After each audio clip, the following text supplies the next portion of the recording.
Hey, my name is Tom Tolman, and I am also a member of the Library Board of Trustees. Kind of thinking the least important member of the board, but welcome to the second installment of the Summer Forum series. Tonight's forum is about the history of Tolman Pond. And I am pretty fond of Tolman Pond myself, having been born and raised there, and I still presently live there. No plans of leaving anytime soon. It's a wonderful place with 4 wonderful seasons filled with wonderful activities. Lately, I've been thinking winter is my favorite season, though.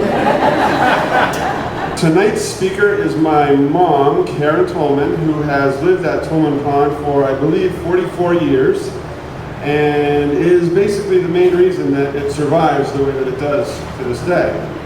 She has put her heart and soul into the local community over there, and we all greatly appreciate it. She is now going to give you a presentation about the history of it all. Thank you and enjoy yourselves.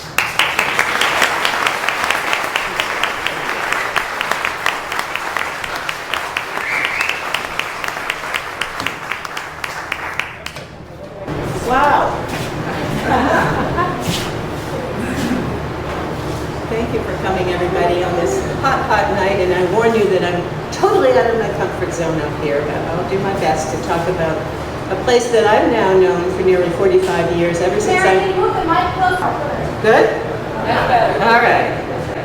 So I'll do my best, even though this is totally out of my comfort zone, to talk about a place that I've now known for 45 years, ever since I married Barry. And I think most of you know Barry. He's hiding over there. I thought he'd be in the back, but there he is over there. And you may not know Ren Tolman, but I'd like to introduce you to Ren, who's hiding over there. Ren is Barry's only first Tolman cousin, and they're sort of the same vintage. It's good vintage.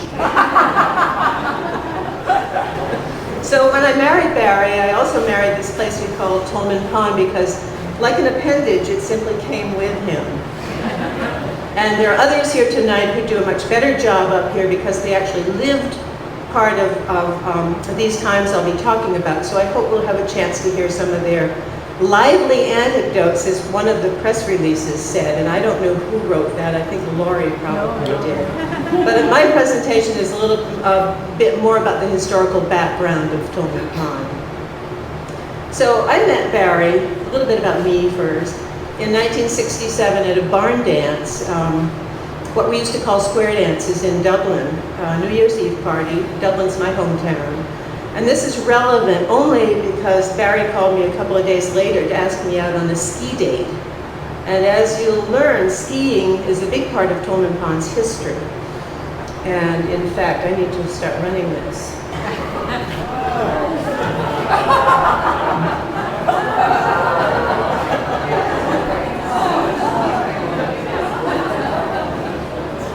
Here's Barry arriving on skis.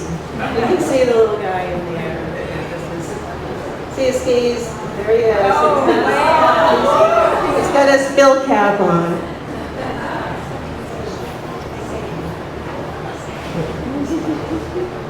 And here he is a couple years later, a toddler with his father, Fran. I might go back to the other one. The birth announcement was a block print by Barry's father, Fran, and I'll be showing several of those tonight throughout the presentation. So I think Barry wanted to perhaps show off a little bit on our first date, and I hadn't skied much, and once we got to the top of the hill, he asked me to ski down ahead of him so that he could show me how it was supposed to be done. And so he didn't tell me that there was a little rise on the hill and he planned to jump off it. I guess he wanted to demonstrate his old ski jumping days at Dublin School. Anyhow, I watched him come down and I said, wow, this cuts a pretty nice figure.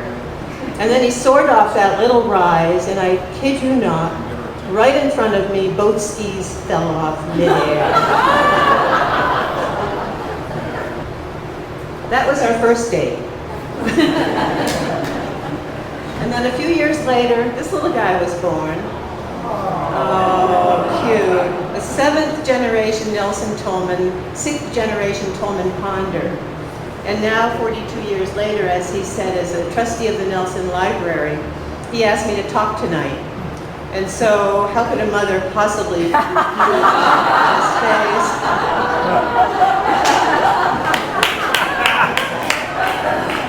Last year, Afghanistan.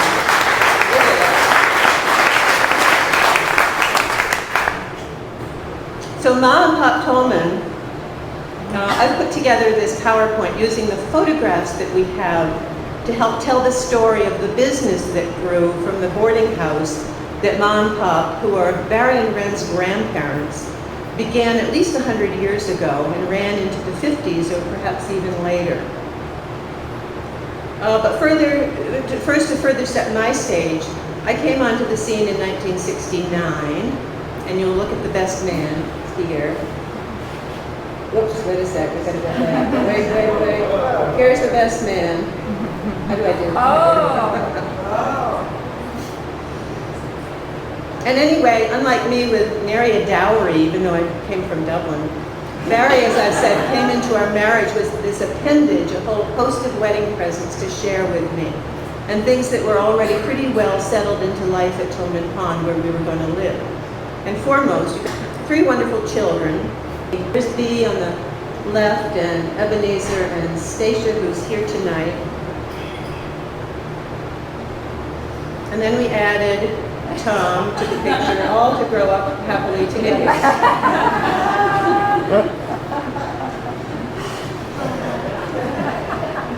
Barry's father, Fran, had just recently died, just before we were married, in fact. And it was Fran's illness and ultimate death that brought Barry back home to live, because home was really going to need him. And Barry's mother, my mother-in-law, was still very much alive and lived on the property until the ripe old age of 100, in fact. And she oversaw everything that everyone did via various methods. And one particular method was through field classes from her perch on the hill above the pond. And as a new young bride, this is sometimes what it felt like.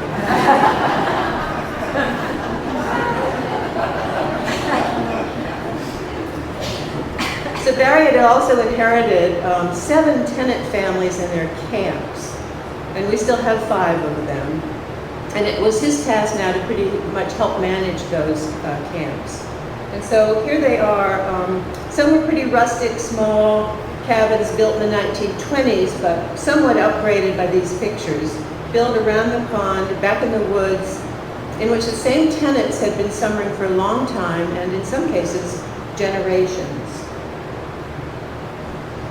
Barry also had a year-round rental house we call the Skillen House that had once belonged to Pop Tolman's sister, Grace Skillen. And I've heard that Pop and Grace didn't get along all that well, and so peculiar things did occur, and Barry wanted to relay a little bit of a story. Can you do that, Barry? Or are you too gun-shy to do that? Right now? Get up. Okay, I'll try. I guess the story is about a spring that is right on the boundary line between this house and the house that my grandparents lived. And as I understand it, they decided jointly to dig a spring for drinking water. So they sunk like a 6 or 8 foot square cistern into the ground, which beautiful spring water came out. And the idea was that we were going to share this, my grandparents and Grace here owned this place, we're going to share this spring. So that's good. And but they were very persnickety about boundary lines and who owned what. So the spring was built right on, it split the boundary line. The boundary line split the spring. So the Skillen property owned the eastern end of the spring cistern, and the Tolman family owned the western end, and 2 hatches in the top. So that the Skillen end came in from this side, east side. Tolman end came in from the west side. And there was a partition right down through this spring. Beautiful spring water. whole crystal clear. We were instructed, we go over and get our spring water from our side, and our own hatch flipped up like this. Skillets flipped up like that. It was partitioned down the middle. Went only down about 2 feet and was all open underneath.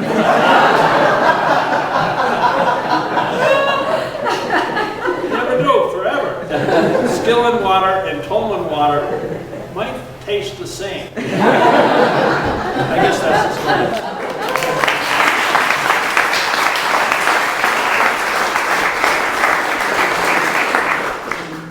So, but the cream of the crop of Barry's wedding presents was this old farmhouse where we then lived. And here's a photo by Harriet Wise, who's a longtime friend and longtime Tolman ponder, and professional photographer now in Maryland.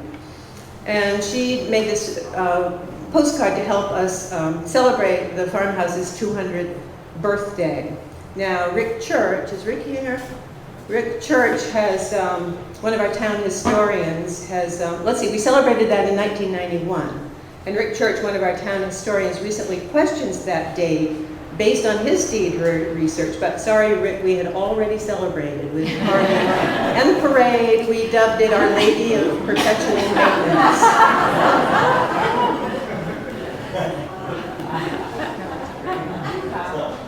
Here's one of our participants. And here they are doing their Mop and Dust Brigade dance. Putting Jack in the green, getting them one for their money here. So back to the farmhouse. Rick's research thinks that the farmhouse was most likely built around 1805 if it was built by Amos Bryant, but possibly earlier if it was built by someone named Beard. I think that's what he said. But nonetheless, it was acquired by George Tolman in the 1830s. And George was the son of Ebenezer, who was the first Tolman in the area. And today, the timber frame of that old house is still intact, made with hand-hewn 28-foot and 36-foot long 8x12 native spruce beams. I guess they're spruce beams. There's still the 3-chimney fireplace. There's 3-fireplace chimney. That's the central one in the living room. And its oven is intact, but no longer used for its original purpose.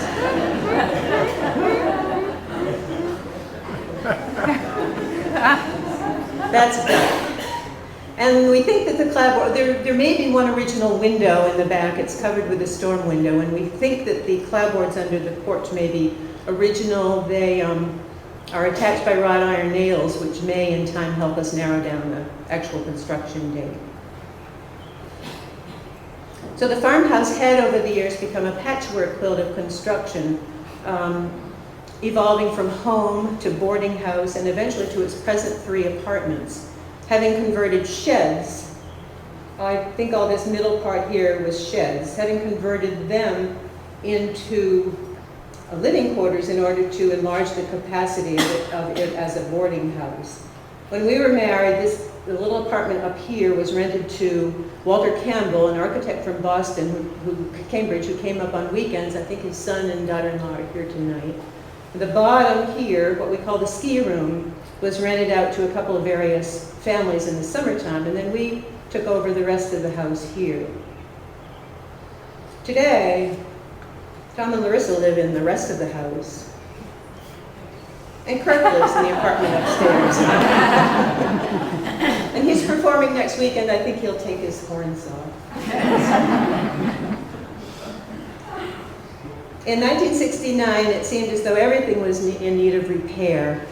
And today, everything still is in need of repair. But the farmhouse was especially in need of repair.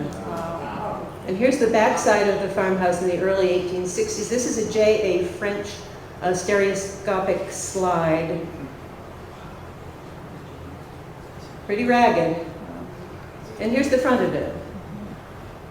And I just showed this to Linda Willett, who's executive director at Harrisville. She was trying to help date that old Cape part of the house.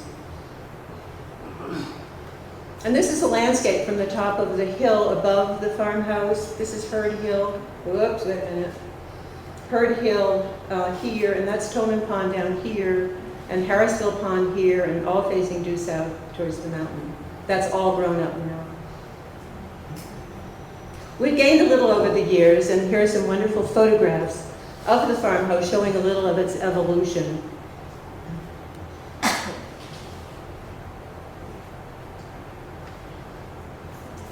This is the sheds in the middle, which were later converted to living quarters. I don't know what this guy's doing, but we think reading a book and maybe boiling down some sap. Farmhouses in the rear. This is when the porch was added. We know that it was there in the early 1900s, 1907 at least. So this may have been later than that. Then this little sitting room was added here. And this funny thing out front here, that's since disappeared. And then this apartment upstairs seemed to come in pieces. Here's the two wings of it. It's later since it's been added onto in the middle. This area here became living quarters, and then the chimney was built. That's what we call our ski room, part of our ski room. And there the dormers were added. The 4 on the cape, and then a couple in the middle. And then here's a little of its attraction to area artists, which I had a hard time not including. Barbara LeSword was a longtime tenant at Tolman Pond. Eva Quigley. Gori Ivanov-Renov was a painter from Dublin, and this actually is a color oil painting that which Floppy used in her book. You'll see a picture of it in color in a minute. Used it as the cover of her book. This is a charcoal painting by Jim Robinson, Yuri Shank's brother, when he was at Dublin School, and I just loved that. It's charcoal with a little bit of wash in it. And then Peter Barnett, watercolor. And then of course, Sienna Merrifield Giffen. And Sienna's not here tonight. And then this is a view from Frank Upton's plane. And this is from Google Earth. And if you look closely, you can see Tom and Josh Turnbull, who's Tom's building partner, on the roof there when they shot this. And we figure they're up there to either work on one of the 131 roof pitches on the house, or one of its 99 windows. April 2012, I think it was. Google Earth us. So basically, Barry, with me now in tow, is taking on what was left over from Tolman Pond's heyday, as you'll soon hear more about, where most of our tenants were willing to turn a blind eye to its worn-at-the-heels condition, or at least willing to trade in its condition for the community that had developed over the years. So thank you, all you Tolman Ponders. This rainbow reminds us of you. So as far as I know, and I certainly stand to be corrected, this is Ma Tolman, Sadie, Sarah French Tolman, and Pop Tolman, Wayland Parker Tolman. And they were the ones who opened up the farmhouse to boarders at least 100 years ago. And we have an early postcard as witness to early guests, dated in 1913. And here's another postcard that was published in 22. And we assume that these were published to attract more guests. We also assume that taking in boarders at that time was a way to make some extra money, because in those days farming was declining and remained subsistence at best. So Ma and Pop created a market for this property on a little pond, and certainly a market for Ma's home-cooked meals. We still have that bowl. And so here's Ma in the kitchen, and here she is with a little bit of help. But I further expect that it was their two very handsome sons, Fran, who was born in 1902, and Newt, who was born in 1908, who were amazingly charismatic, inventive, innovative, talented, creative. I'm sure there were negatives that went along there as well, but a lot of adjectives. And they were able to capitalize not only on their charms, but also on the land, building upon what Ma and Pop had already started. So when they were old enough, they went to work to liven the place up. And they lived away, some they traveled, some, but they both came back home to settle and to work. So to backtrack just a little bit, Ma Tolman, here she is, lived in Milford, New Hampshire, where she was a school teacher. Here she is practicing her skill. And where we assume she met Wayland, who at that time was employed by a furniture shop in Milford.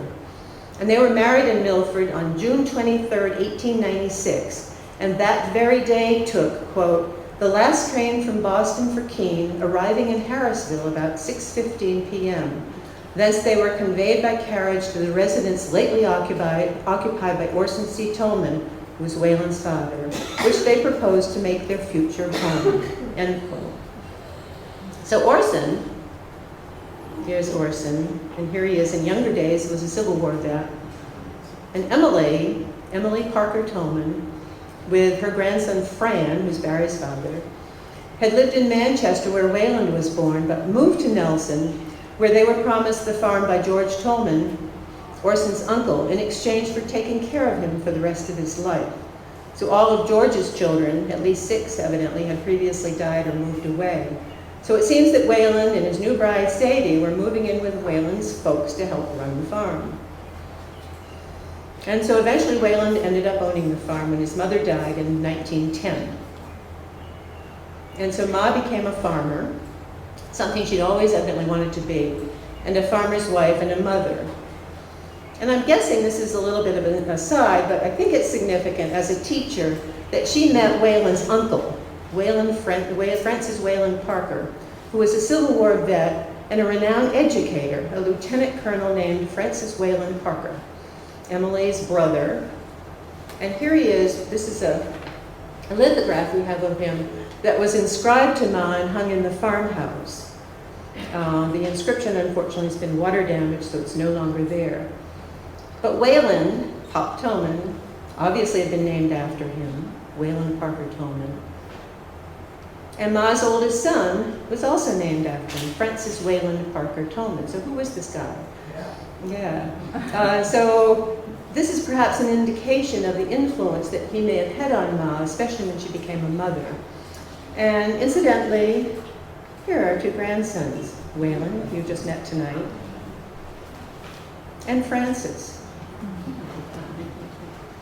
So more to the point of Francis Wayland Parker, he was born in Bedford, New Hampshire in 1857. He was considered the father of progressive education. And when he lived in Chicago, he not only started the Francis Wayland Parker School, which still exists today, but he also mentored John Dewey, who is the progressive educator that most of us are familiar with, the best known spokesperson, at least, and philosopher. So here's Parker in Nelson. And today, in addition to the school in Chicago, there are a few other Francis Wayland Parker schools. But in New Hampshire, there's the Francis Wayland Parker Scholarship Program, which is sponsored by the New Hampshire Association of School Principals. The topic of the 2012 essay, I don't know if you can read it back there, Francis Wayland Parker is visiting your school and would like to know which of his theories are working well in your school and why. And it's about a $2,000 scholarship, so any of your seniors here, you should check it out. So Newt and Fran, so what may be important here is that it seems that Fran and Newt were probably pretty progressively educated for small-town rural farm boys at that time. But remember that this is also the time that the summer homes were being built. The farmhouse was still welcoming guests. The Pennsylvania, yes, I was going to do that the summertime when you still have seen it. The Pennsylvania settlement artists and scholars were flourishing. And here's a book by Terry Upton, if you want to read more about them. So we expect that Ma was able to embrace the richness of this local exposure, both for her family and certainly for the business that was helping to sustain their lives on the farm. So Ma and Pop invested in their sons, and they returned the favor in spades, and they helped turn Tolman Pond into what today might be called a destination. So here are a few advertisements of that time. Can you read it back there? I won't read it to you. There's an early one. This actually was still, the post office address was Wayland Parker Tolman, Cheshire. Here's a later one.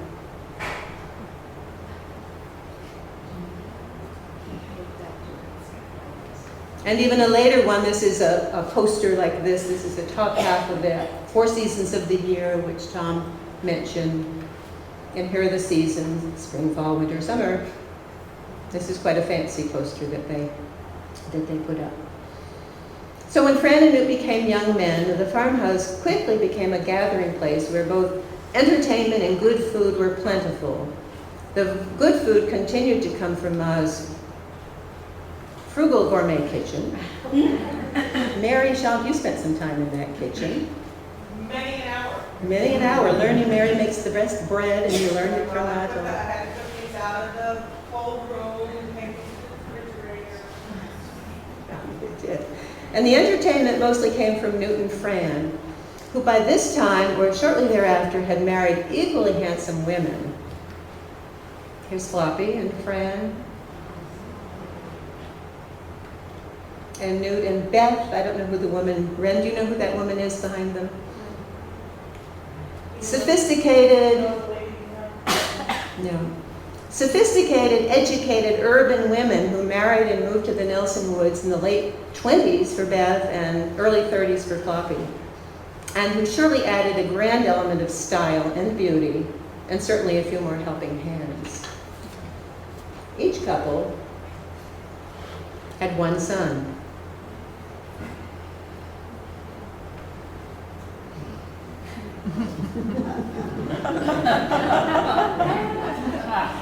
Newt's very happy.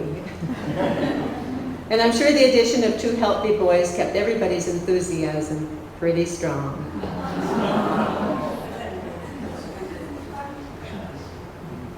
So even though Fran and Newt were 6 years apart in age and often worked independently from each other while both living on or near the farm, they each seemed to find their own niche, if not sometimes a competitive one. And later, I might note that Newt and his second wife, Janet, eventually bought and moved up the hill to Greengate in the early 1950s, leaving the family business behind while Fran and Floppy stayed behind on the farm. So Fran and Newt excelled in entertaining the guests. Here's a series of ads that Fran did for Wilkins Blended Whiskey ad. And we don't know if he bartered for some whiskey. He may have. And Newt and Fran were both very capable musicians.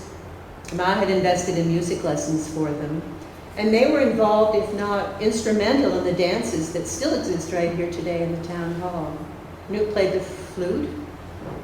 Fran played the piano. Here he is with Quig and Dudley. And even Pop played the drums. And here's the print we all know.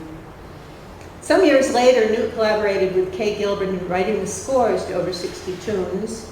They published this in Nelson Music Collection, and then followed with an LP recording of some of those same tunes. He also wrote about the music of that time in Quick Tunes and Good Times, a musical autobiography of sorts that introduces us to many of the local players. But entertainment extended beyond the music and the dances, however.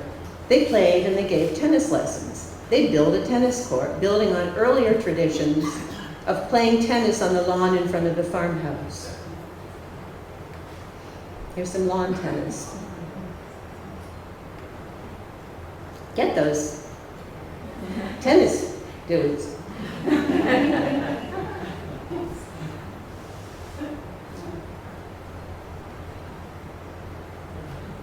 can see some tennis rackets in there. Later, probably in the 20s or 30s, I don't know when, they built the clay court that exists there today, moved up the hill a little ways, and you might recognize a couple of these pictures. There's Ren. Is that you, Ren?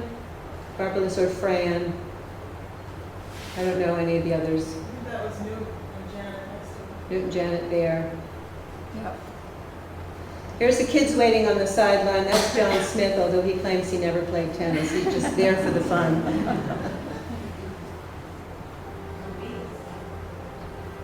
Here's Ren at the court, handsome dude. Here's today's version of Workday at the court, laying down the tapes. We have to do that every year, we have to lay the tapes. And here's Elsa helping out. Bronson, you played some tennis there. I did. So, You notice that the tennis players in those pictures were wearing some kind of sneakers, blue jeans, and no shirt. That was the crowd for whom playing tennis, the key was how hard could you hit your first serve. Not if you might hit or not. How hard could you hit it? But there were some noteworthy players. And I may be on thin ice here. Barry and Randy might have to help me out. So the Nat Niles who summered here across the pond and was a teacher at Vermont Academy, his father was national champion. Correct. Nat Niles, and there's has been for years Nat Niles in Dublin, would be the third generation. And then there was the Nat Niles who summered across the pond and played tennis, of course, on the court. His father was national tennis champion at Forest Hills. So that was a fairly noteworthy statement. And then the most noteworthy tennis player, of course, was Fran Tolman, but after him would be Sid Partridge. Now Sid is a living proof of the fact that the race doesn't necessarily go to the swift or the talented. The race goes to he who endures. So Sid began to enter the USTA runs National Age Group Championships. And Sid went in the 80 and over. Sid went in the 85 and over. Sid went in the 90 and over.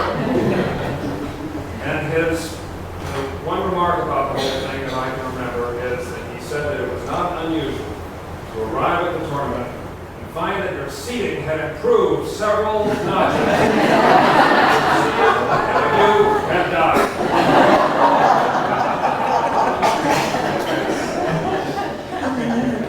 Okay, thank you for that. So at Tolman Pond, they skied and they gave skiing lessons. They built a ski hill. And then Newt actually built skis, and he had a ski shop. And I'll show you some of the ski photos that we have in a little bit. Here's an ad for skiing. Skiing, and this is in the very first issue of Yankee Magazine in 1936, or one of the first year. You want me to equip you with skis, bindings, poles, boots, and wax, domestic or imported, not to mention mittens, jackets, socks, ski suits, and rucksacks. Ski shop for repairs, instructions available at $1 an hour, either group or individual, teaching for beginners right up to first class. All official tests given. Figure skiing a specialty. Nursery slopes, open country, every variety of woods trail. That's in 1936. And we'll show you some more pictures in a minute there.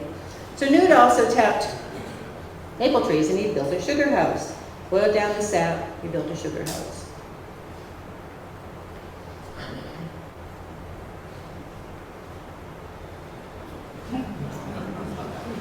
We'll see that in a minute. Here's Gus on the famous Rolls-Royce pickup truck. Ren, can you tell us about that? Or Barry, tell us about that? Tell us about that. Is that the right year? Is that the right year for that truck? Yeah, well, the way that happened is that, as some of you older people might remember, there was a depression in the 1930s, and as such, big automobiles became a drug on the market, and they sold for nearly nothing. Well, my father always had a hankering for a big car, and he came into a little bit of money. The story about that, there was a guy staying at the farm that ended up to be a screenwriter, and they collaborated on a work of fiction and sold it to the Saturday Evening Post or Collier's or one of the illustrated weeklies. Made a pretty tidy sum of money, whereupon he went to New York and bought a Rolls Royce. And that happened to be a 1923 Silver Ghost, for those of you that car buffs.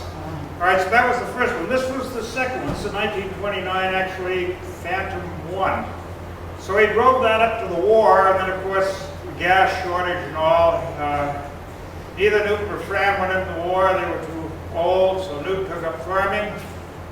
And he had a pickup truck that broke down. So that Rolls was up on blocks for the duration, but he pressed it into service, cut the bottom body off, and freed it. You see there, pickup. Which is what I learned to drive in. I learned to drive over. Actually a very practical rig. You'll notice the huge tires and wheels. And in the old days, the roads weren't like they are now. Plow got around after days went by, and they had people to pick up at the train and so on for the business, and these were very practical. They go through a lot of snow, a lot of mud in mud season. They were renowned for how good quality, so you virtually had to do no repairs on them. So anyway, that all worked out well until after the war, and then they started to salt the roads. Oh dear, that was the end of the Rolls Royces. There were all this complex mechanical systems underneath that were just gobbled up by the salt. So at that point, he got out of the Rolls Royce business and ended up like all of you driving Subaru.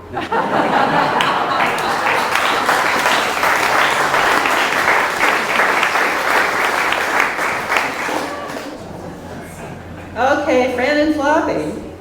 They took up riding. Well, actually, I think Floppy had ridden for a long time. So they actually built a stable and a riding ring. They gave lessons.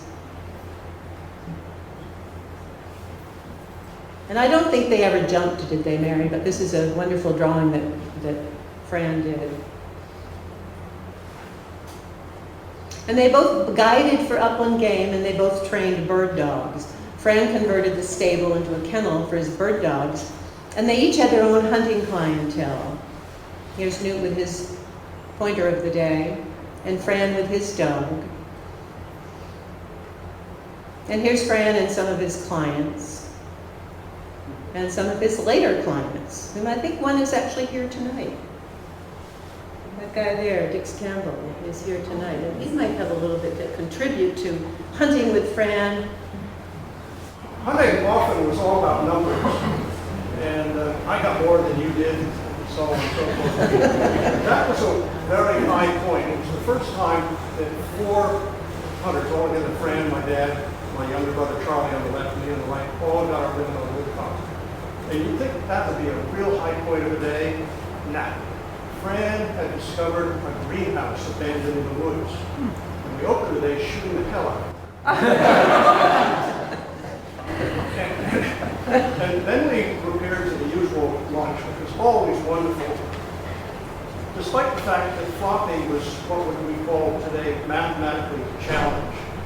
It started out with her thinking she was younger than Fran, I guess, and which we heard later was not true. But if there were 4 hunters, there were 3 eggs, 5 of this, and whatever else. And all delicious, all accompanied by good conversation, but I got a correction about the delicious. The one time that we probably didn't arm wrestle for that last little tidbit was pointed out by my brother. That day, the sandwiches were baked beans and peanut butter. Not 2 sandwiches, all in one. It impressed.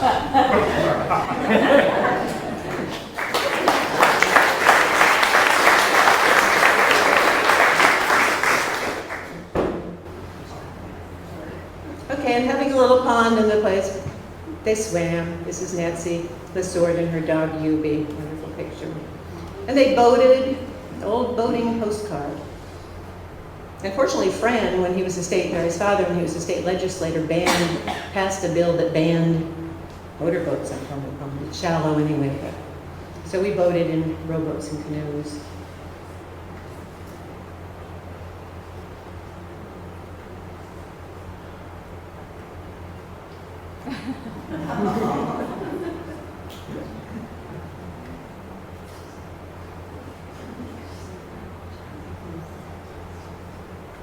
And they fished.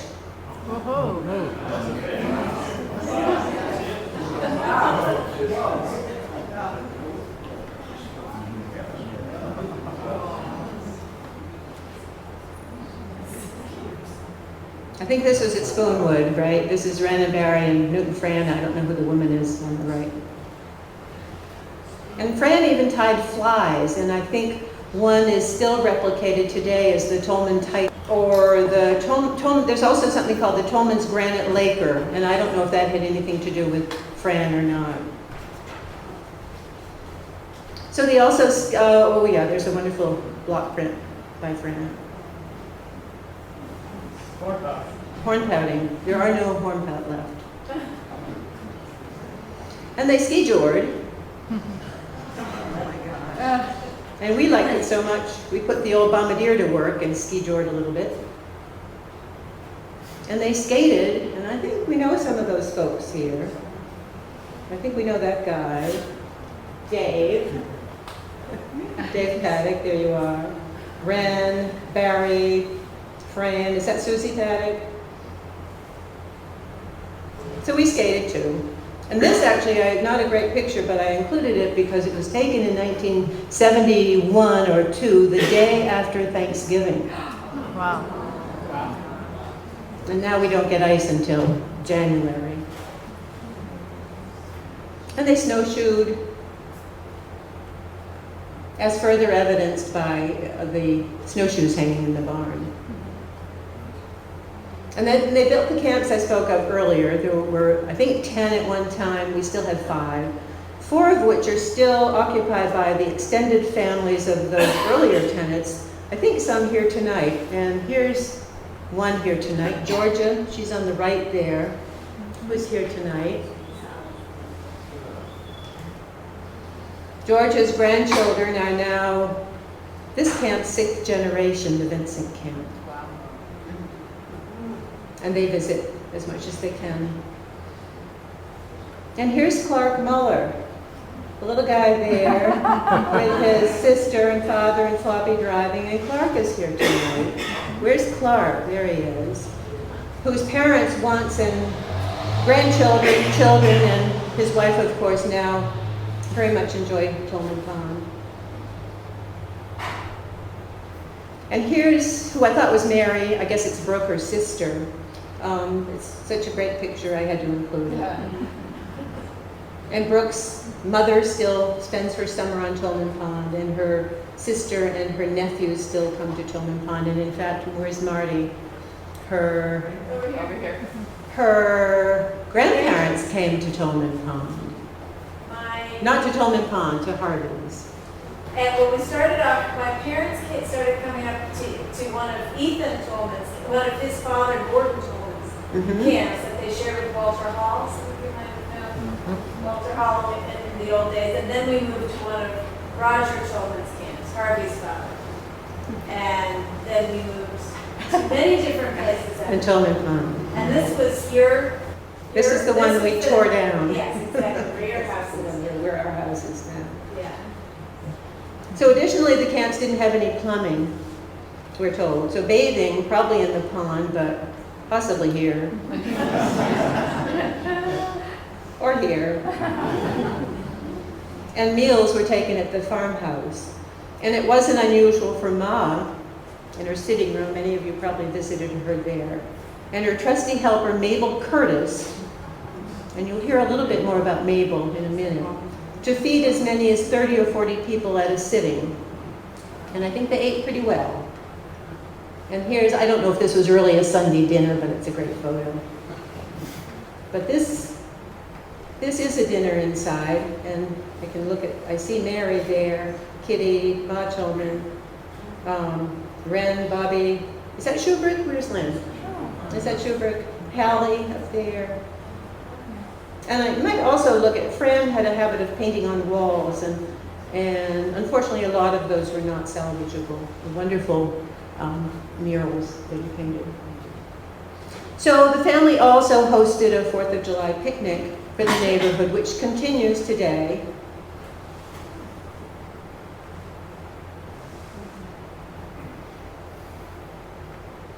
The Vincent girls, this is Tom Murray's mother.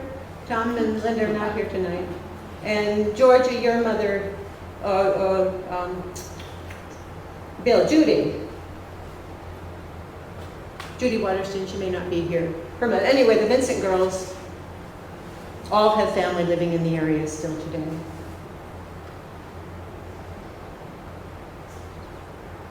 We'll learn more about Uncle Bill in a minute. Now this is Jim Robinson, Mary Shonk's brother, and Jonathan Smith at a 4th of July party in, what, the 60s? 1962. 1962, that's Jonathan there. He's a tall then, he's still tall today. And this is July 4th, 1972. Here's Mary Shonk with her firstborn, Dana. This is Stacia, the backup station. Tom Tolman, who was just a toddler. And I think that that's actually Seth Tolman. And occasionally we dress up on the 4th, and here's Bonnie, Riley, and her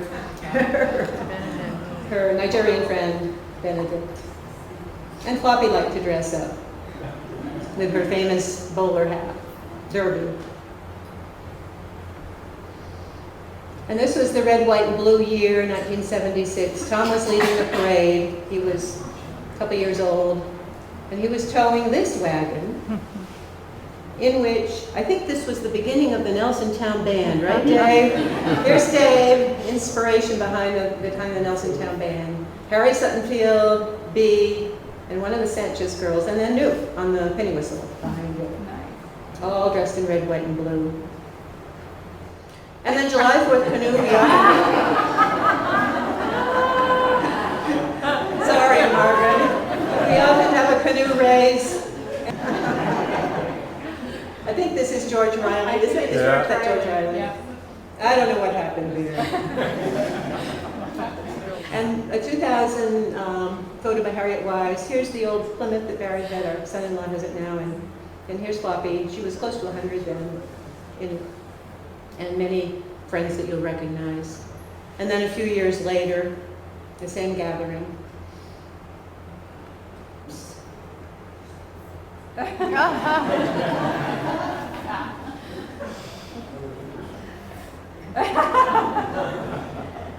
Barry says the older he gets, the longer the fuse gets.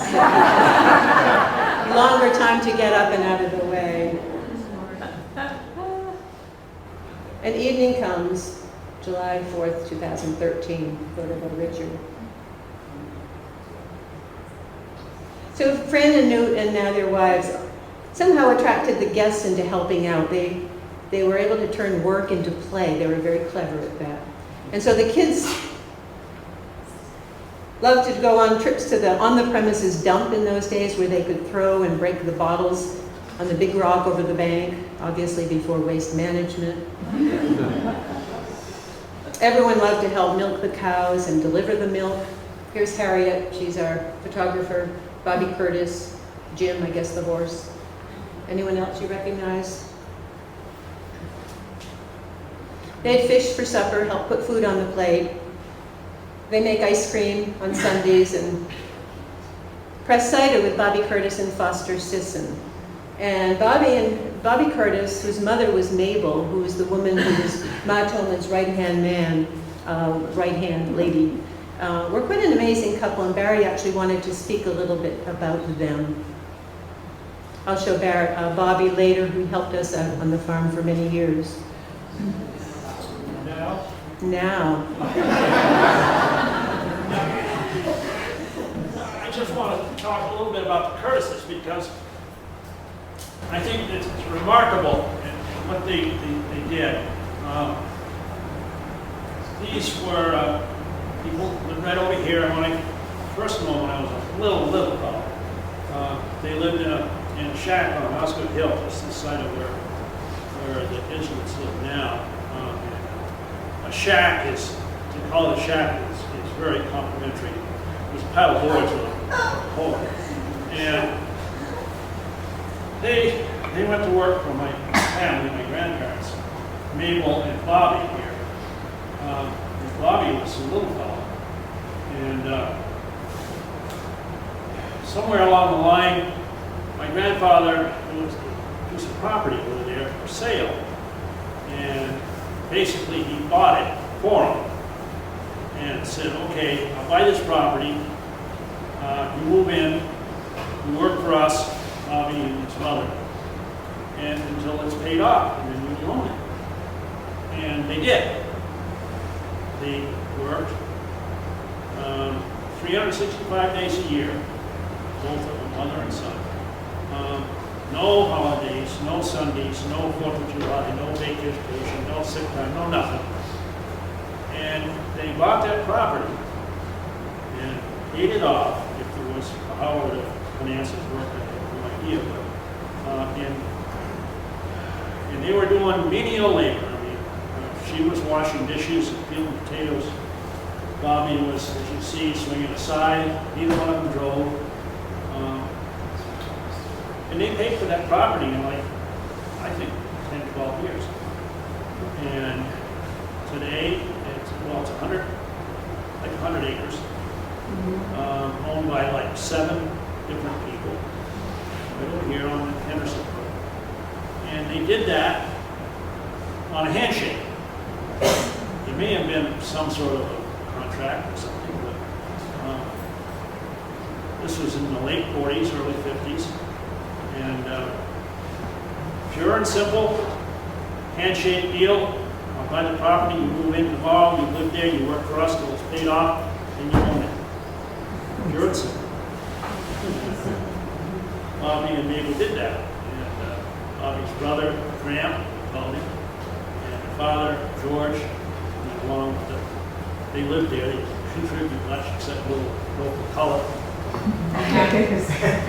But That today is the house of where Bobby and Mabel lived, where Elizabeth Hewitt lives.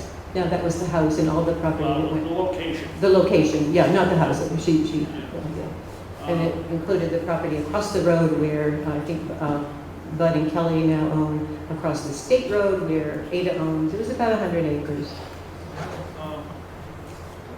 So anyway, I don't know the arithmetic, but Mabel was a renowned cook, but she had to scrape and stretch the menu a little bit, if you will. It wasn't a whole lot to eat. Well, anyway, one fella came in and he said, "It was a wonderful meal." Said to Mabel in the kitchen. He said, "I wonder if there's any seconds."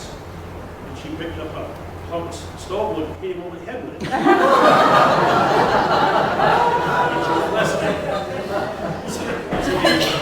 He complained to the management. The management being my grandmother. And my grandmother said, "Well, if you don't like the accommodations here on this room, you better move on." He went away. So I didn't know.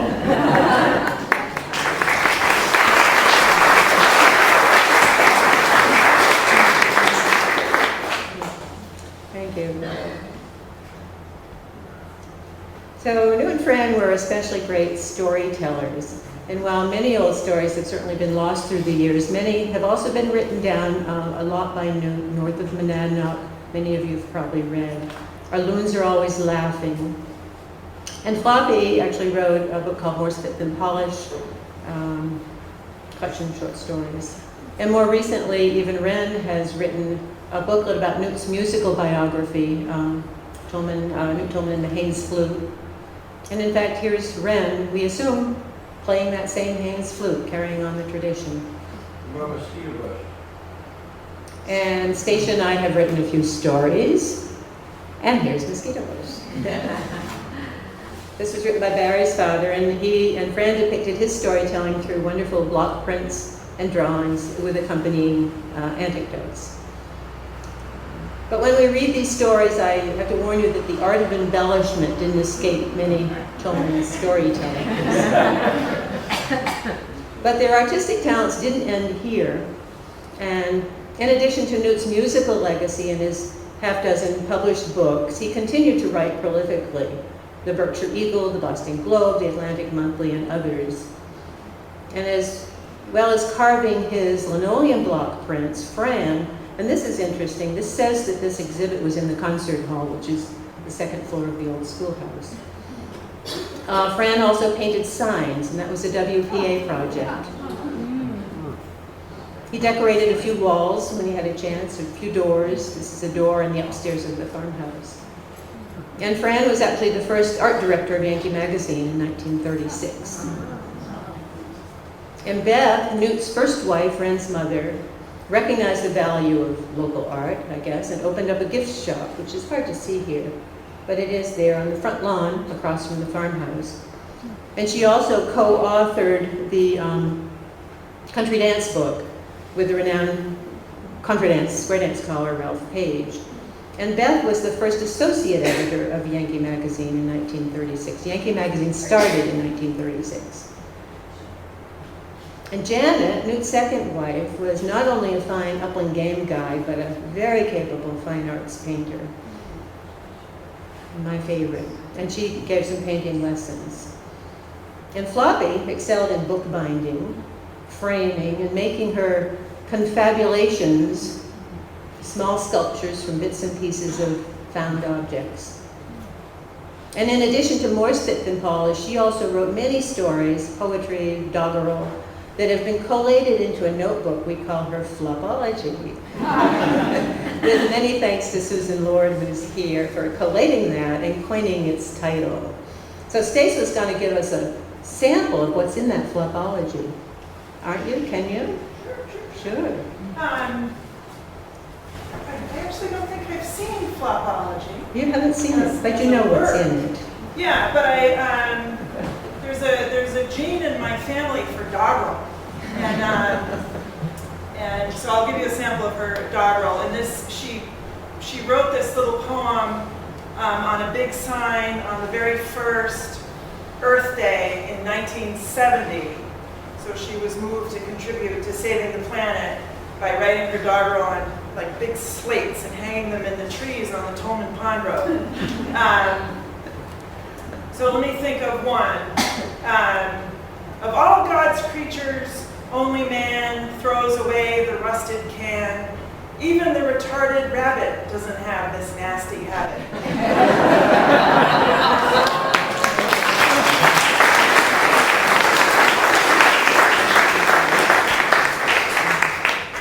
Here's a couple of Floppy's confabulations. Beautiful little things. And most from this generation also served one way or another in different local and or state government positions. Selectmen, I think both Fran and Newt were selectmen. They put in their stint. Floppy was on the school board treasurer for many years, 40 years in fact. Fran was moderator. I don't know if Newt was ever moderator. Newt, Janet and Fran were all state representatives, and I think Wayland actually was a state representative. And Fran was even clerk of the House in Concord for many years. So it would appear that there wasn't much that Fran and Newt wouldn't tackle, now with the assistance of their wives, and we assume with the encouragement of their mother and father. This is the Francis Wayland Parker quote from the Chicago 1901 school. Everything to help and nothing to hinder. So no story about Tolman Pond is complete without mentioning this guy, Uncle Bill French. And here he is with some friends right here tonight. Clark, where's Clark? This is Clark. Right there. We saw him earlier in the wagon with Floppy. And Uncle Bill French was, according to Barry, he was the real farmer. He was Ma's brother, Ma Tolman's brother. And actually, he was Win French's father, Buddy and Kathy's grandfather. And in addition to his farming skills, he helped out in the ski shop. And equally important, he helped keep the daily chores in check. Here's Bill with Jim the Morgan. He helped to milk the cows and pluck the chickens. And Clark. You used to help Uncle Bill milk the cows. I'm putting Clark on the spot. 1943, the wagon and the horse. Bill and Wayland would go up to the pasture near Paddock's place and moved up the cows in the morning. And that wagon was going by the cabin I was sleeping, and I heard them going. I was about 7, got out and raced up the hill, and Wayland pulled into the wagon, and we went up to milk the cows. And they got there, they had the pails and they had the nip cans with them, and in the little shed they had the 3-legged stools. And like clockwork, they took these things in one motion. They would be sitting on the stool with a pail underneath the cow. And the milking, Bill would begin. I was watching Bill milk, and as he was milking, they had this rhythm, and there was this sort of thing to his body. Pretty soon the tail on the cow began to arch. And out it came, deadly, all over the back of the cow, all over Bill's legs, and into the bucket. And Bill never missed a beat.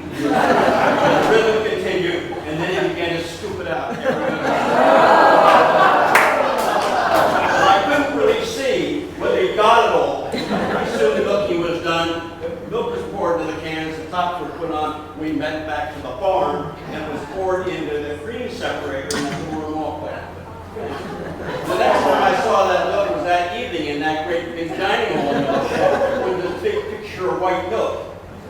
And I was looking at this, and I began to look at the room, everybody, and they all looked pretty good. So I drank some milk.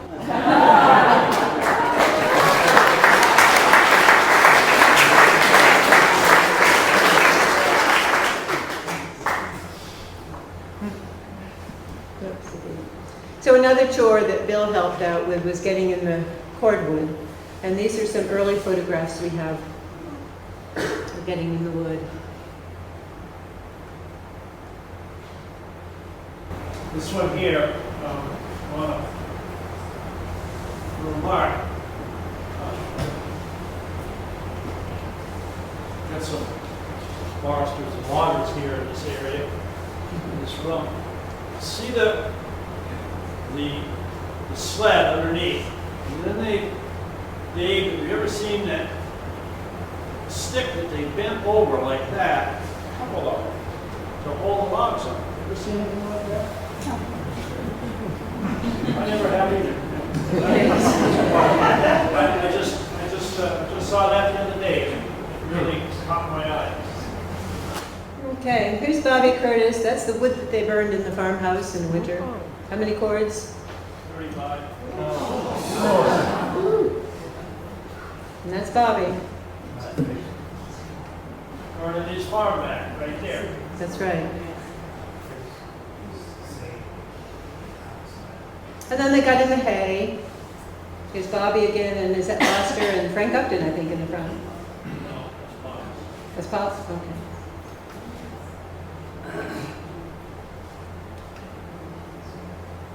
And then they got in the ice, cutting the ice on Tolman Pond.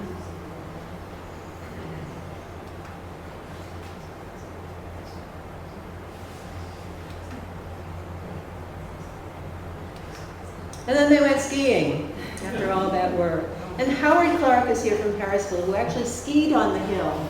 And can you tell us that we're almost done? So can we just continue the ski photos and then we'll close up in I Hudson? never realized that get involved with such a crowd as this was at. When we get together at the Harrisville Library, there's probably 30 people. Oh, well, Mrs. Nelson. Wow, what the heck is going on here? I told Jane, I said, something must be different. They're not having a different situation here at contracting. But anyway, I did ski with New Tolman, and I guess I was probably one of the first local kids that ever was asked to ski on the toe.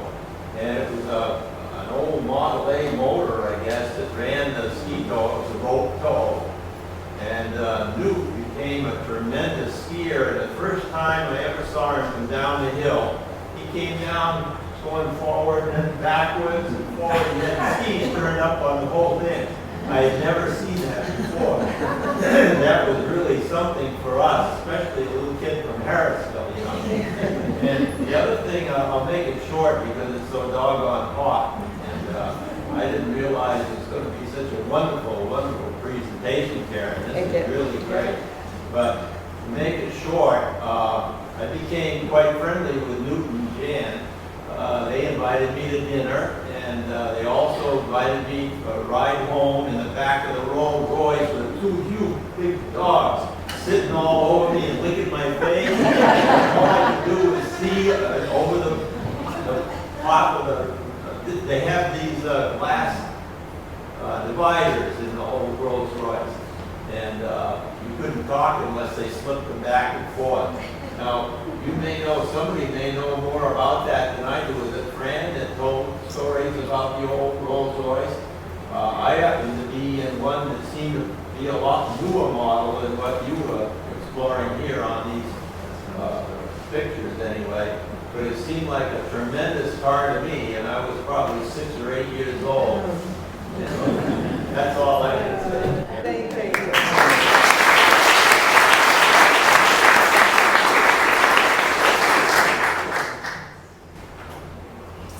And these pretty much speak for themselves. There's Hallie Robinson, Mary Shank's mother, on top of the hill.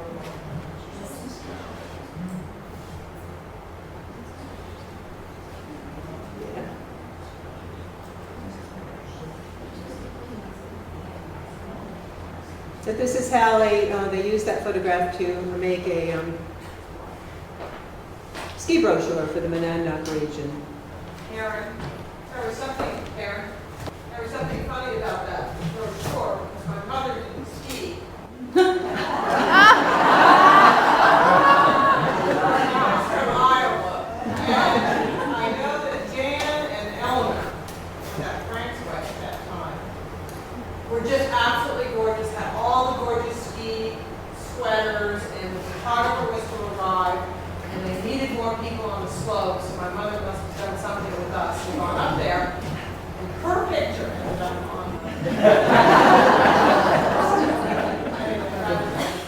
Yeah. Wait a sec, Bren, move over a little bit. Wait.